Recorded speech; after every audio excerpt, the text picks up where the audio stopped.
คำลาจากเธอสักคำฉันยังเมื่อมองจนเธอลับห่างไกลปล่อยให้ฉันเคว้งคว้างเหมือนคนเจียมบ้าไม่มีเธอดูแลและฉันจะอยู่อย่างไรก็ตั้งแต่นี้เราคงต้องทำใจเพราะถึงอย่างไรเธอคงไม่กลับมาสิ่งที่เหลือทิ้งไว้ก็คือน้ำตาที่เธอบอกกับฉันไว้ก็เกินพอก็คงได้รู้แล้วว่าเธอไม่จริงใจ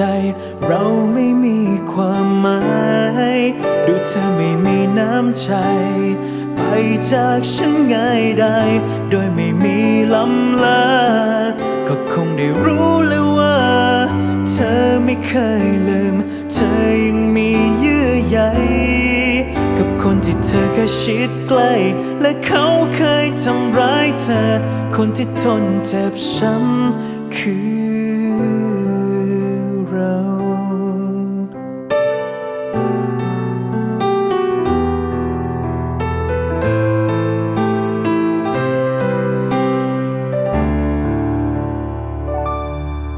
ก็ตั้งแต่นี้เราคงต้องทำใจเพราะถึงอย่างไรเธอคงไม่กลับมา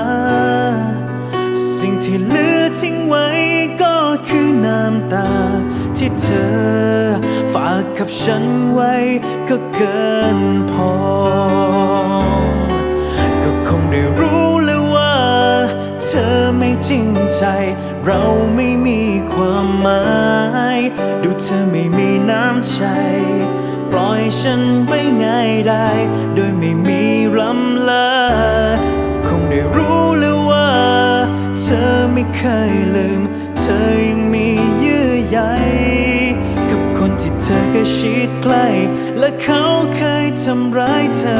คนที่ทนเจ็บช้ำคือเรา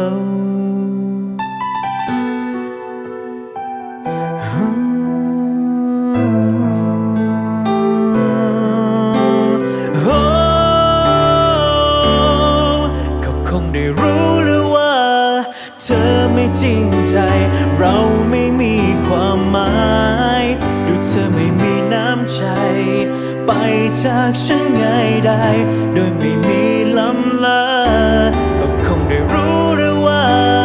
เธอไม่เคยลืมเธอยังมีเยื่อใย